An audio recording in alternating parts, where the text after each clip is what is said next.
Day 2, Stage 1, PDCQ School in Europe. £475 to play or be one of the top 8 women or top 8 Nordic and Baltic. Looking to get through to Stage number 2. Stage number 2 is where all the sort of top amateur players go to try and get their PDC Tour cards. The averages yesterday, I said, felt a little bit higher over in the UK, and it actually statistically was better by about 6 points. We'll keep an eye on this throughout the event to see which Q school actually gets the higher statistics and if there is one that's harder to win than the other. And I think with this one, what's really evidence to see is that the draw does play a factor.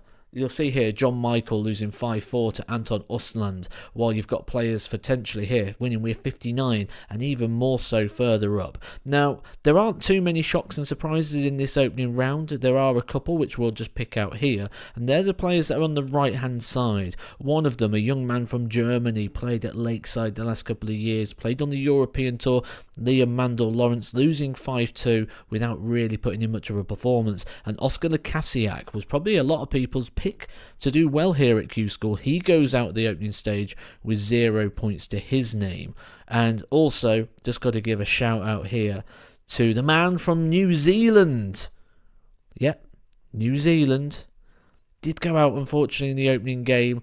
Jack Shepherd makes some really good content, to be fair. I do like some of his stuff, especially his How to Be series. Makes me laugh every single time, and that's why I know that Jack is from New Zealand. So the round of 2, 5, 6, this is where if you win, you get a point. Points make prizes, but ultimately you want to win the day. You want to be one of the top 8 players. Top 8 players get through automatically. Points for this round. Remember, the rule is very much that you have to be in a round where everyone competes. It can't be a round of which you can get a bye. This will come in the second phase as well. The first round, the round of 1 to 8, when that's traditionally not going to be complete, is it? You'll have a round of 1, 2, 7 because one player is going to go and qualify. Personally, I'd like to see that replaced with the next person in line rather than having buyers. So points will start from 32, like they start from 1 to 8 here.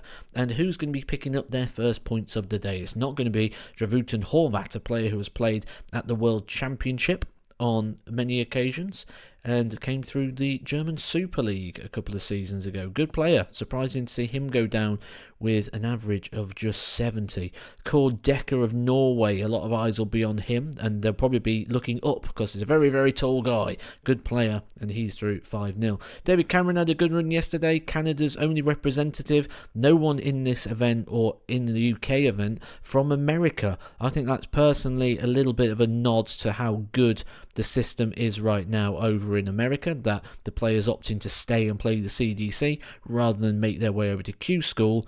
But David Cameron here trying to pick up a tour card. He's had success on the Seniors Tour. Can he go one better and get himself a PDC tour card? WF, that's win and forfeit, so meant that the game didn't happen or it started and was stopped for whatever reason. Benjamin Pratnamar had a good day yesterday and he's having a good day again today. Another point on the board. That should be him pretty much nailed on now for a card.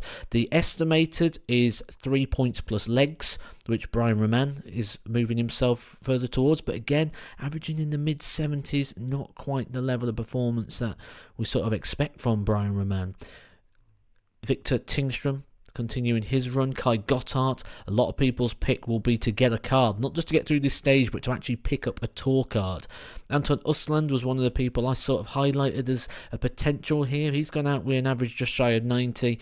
Again, that's where frustration will be for him and for Marco Cantelé, who has already got a ticket booked for Lakeside on the back of winning a gold-ranked event over in Killarney. That gives him a direct pass to that World Championship. So this is a bit of a freebie for him, an opportunity where if he doesn't get it, he's still got something to fall back on.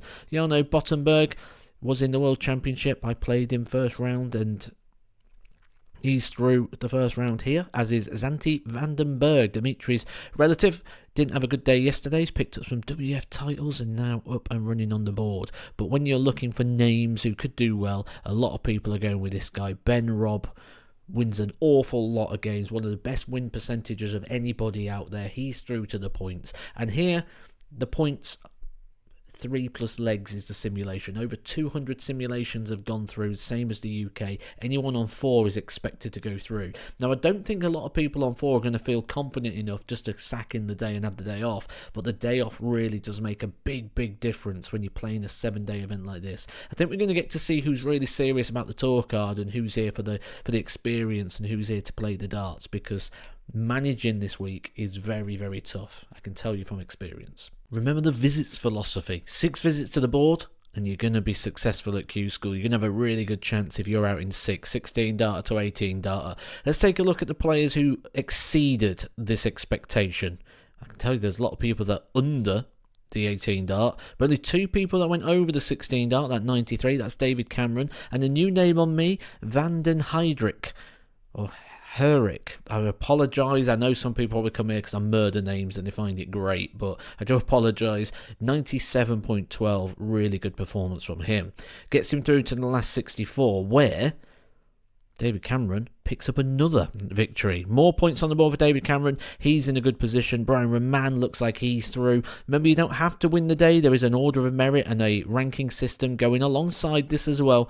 So great opportunity for players who are just consistently picking up those points. You don't have to be too high in the order of merit in order to get through. There are lots of places in the secondary phase. Kai Gotthardt looks like he's done enough now. Daniel, someone I'm sort of looking out for. Monster of a guy, great guy, really passionate about his darts. Keep an eye out for him. Sort of mid-80s average again for him, developing very fast. He's not been playing that long and you could be one to keep an eye out for. Ben Robb does get the win, but even at this stage, last 64, you can see some of the winning averages. Majority are sort of in that low 70s. I think when you're going to do a comparison between the UK and European, I think once again it's going to be the UK that come out on top average-wise. But here another name to keep an eye out for, Marcel Scorpion. Very popular YouTuber, probably the most popular in terms of subscribers of any of the YouTubers out there in the world of darts. Getting better all the time. He's picking up points at Q School. He could make stage 2. This is the point the intensity starts to drop in the tournament, because when you get through to this round of last 16, it's sort of done. 200 simulations and 3 points and legs has been enough, or 3 points and a good leg difference has been enough. So anyone who gets through to this stage gets 4 points, is pretty much in, especially if they've already got a few points on the board from yesterday. We'll have a look at the end of the day who we think's guaranteed to be in and can have the day off should they so wish to. That is anyone down the left hand side for me. Van den Heydrich, again, good performance, backing up the performance of the last round, which is good to see. Kai Gotthardt, very consistent around that 90s. That's going to make him dangerous should he get a tour card. I think he'd be one to certainly keep an eye on. Sweden's Victor Tingström. I keep talking about Sweden as a developing nation, and again, flying the flag there for that country. Andreas Harrison will be joining him in stage 2 with probably a lot of eyes on him. David Cameron and Ben Robb, you'd have expected that to be quite a high standard game. It didn't quite work out that way. Maybe a bit too much respect there for the pair, and a 5-2 victory for David Cameron. All the players down the right hand side here do leave with plenty of points. They're getting 3 points. A lot of these players with C do well yesterday. The likes of Kachuk, the likes of Brian Raman, the likes of Core Decker. They'll be through and they've got decisions to make whether they go for it tomorrow or whether they just sit it off and have time in bed. And personally, I've been through Q School. I've won it 3 times. My tour card, and the last thing you want to do is be playing 7 days. You need to manage this well. If you've got the luxury, if you know you can have the time off, don't go chasing the automatic qualification. It doesn't get you anything extra. The points are enough if they're on the board. Players who won't need the points though, down the left hand side of your screen here, no surprise to see the likes of Kai Gotthardt, David Cameron, Marcel Wolpen, Victor Tingström, players with a lot of experience, players we've seen a lot of getting through this first stage, which does look a little bit low in regards to the levels. It will certainly pick up in stage 2.